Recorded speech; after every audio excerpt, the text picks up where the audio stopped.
দেখেন আপনি যে পরিবর্তন হচ্ছেন এটা বুঝবেন কিভাবে জানেন? সিস্টেমটা রব্বে করিম দিয়েছে। আপনি যখন ঘুমাতে যান স্বপ্ন দেখি কি দেখি না, ভালো আছে খারাপ আছে।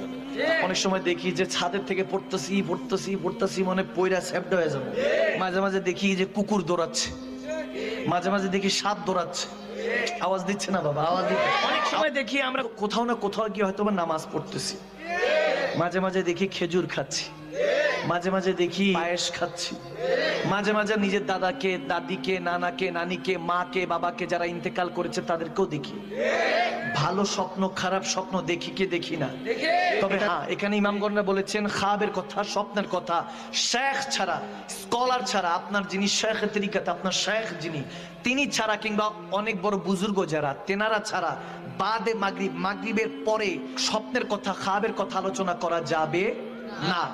আর মাগরিবের আগে, আজানের আগ পর্যন্ত আপনি আপনার শেখ তরিকাতদের কাছে আপনি স্বপ্নের ব্যাপারে তাবির জেনে নেবেন। সুবহানাল্লাহ বলে।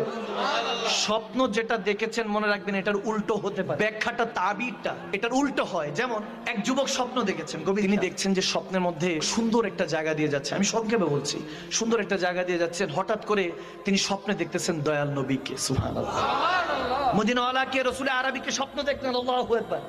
যখন স্বপ্ন দেখলেন দৌড়ায় গেলেন, নবীজির কদমে চুমু খেলেন, হাতে চুমু খেলেন, বলতেছেন ইয়া রাসূলুল্লাহ, আপনাকে জানের চাইতে বেশি ভালোবাসি। সুবহানাল্লাহ। হঠাৎ করে লক্ষ্য করলেন নবীজির চেহারা মোবারকের মধ্যে মাছি বসতেছে। নাউজুবিল্লাহ। নাউজুবিল্লাহ। কি বসে? এখন মাছি আমরা জানি যে মশা মাছি এগুলো বসে হলো নাপাক জিনিসে, ঠিক কিনা? ময়লার মধ্যে বসে। এখন মাছি বসতে চাচ্ছে, বসে নেই, বসতে চাচ্ছে, ওই যুবক সরিয়ে দিচ্ছেন, বসতে দিচ্ছেন না। নবীজির চেহারা মোবারকের মধ্যে বসতে দিচ্ছেন, সরিয়ে দিচ্ছেন, বারবার সরিয়ে দিচ্ছেন। কিছুক্ষণ পরে এই অবস্থা দেখে উনি লাফিয়ে উঠলেন। ঘুম থেকে লাফিয়ে উঠে দেখে তাহাজ্জুদের ওয়াক্ত চলছে। তার মানে বুঝতে পারলেন আমার নবী বলেছেন হাদিসে কুদসির মধ্যে, যদি তাহাজ্জুদের আগ মুহূর্তে তুমি কোনো খাব দেখো, যদি স্বপ্ন দেখো তাহাজ্জুদের আগ মুহূর্তে, বুঝতে পারবা এটা তোমাকে আল্লাহ দেখিয়েছেন। সুবহানাল্লাহ। আল্লাহর হুকুমে দেখেছো। আর মান রানি ফাকাদ আল হক। আমার নবী বলেন শয়তান আদম সফিউল্লাহ থেকে কিয়ামতের আগ পর্যন্ত সবার সুরত ধরতে পারে, আমি নবী মুস্তাফার সুরত শয়তান ধরতে পারে না। আমার নবী সুরতটা শয়তান ধরতে পারে না। যদি কেউ আমি নবী মুস্তাফাকে দেখে তাহলে সত্যি সত্যি আমি নবীকেই সে দেখেছে। সুবহানাল্লাহ বলে।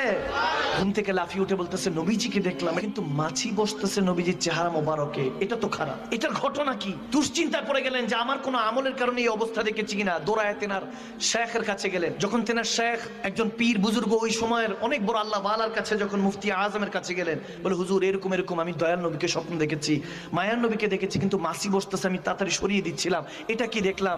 তখন আল্লাহর ওলি ভালো একটা তাবির করলেন, বলে তোমার কিসমতটা আল্লাহ অনেক রোশনদার করেছে, তুমি জগৎ বিখ্যাত আলেমে দ্বীন হিসাবে তুমি গ্রহণযোগ্যতা পেয়েছো, কোরআনের পর বিশুদ্ধ কিতাব তুমিই লিখবা। তখন তিনি বলতেছে ওই মাছিগুলো ছিল জাল হাদিস, সহি হাদিস না। এই জাল হাদিসকে তুমি কর্তন করছিলে, ওই মাছিগুলোকে সরিয়ে দিচ্ছিলাম, মানে সহি হাদিস লিখবা। জগৎ বিখ্যাত সেই আল্লাহর ওলি, ওই যুবকের নাম ইমামে বুখারী। সুবহানাল্লাহ। আল্লাহু আকবার। আল্লাহু আকবার। ইমাম বুখারীর নাম আমরা শুনেছি না? 30 পারা বুখারী যিনি লিখেছেন সহি হাদিস, সিএসি তার মধ্যে প্রথম হাদিস যেটাকে কোরআনের পরে মর্যাদা দেওয়া হয়, সম্মান করা হয়। সুবহানাল্লাহ। সে বুখারী শরীফ যিনি লিখেছে ইমাম বুখারী যুবক বয়সে স্বপ্ন দেখেছেন। তাহলে স্বপ্নের দাম আছে কি নাই? আওয়াজ দেন, দাম আছে কি নাই? আপনার তাবিরের উপরে ডিপেন্ড করবে কি চলছে। আপনি যে পরিবর্তন হচ্ছেন এটা ওই যে বললাম, আপনি ভালো স্বপ্ন দেখলে এটা আপনার ভিতরে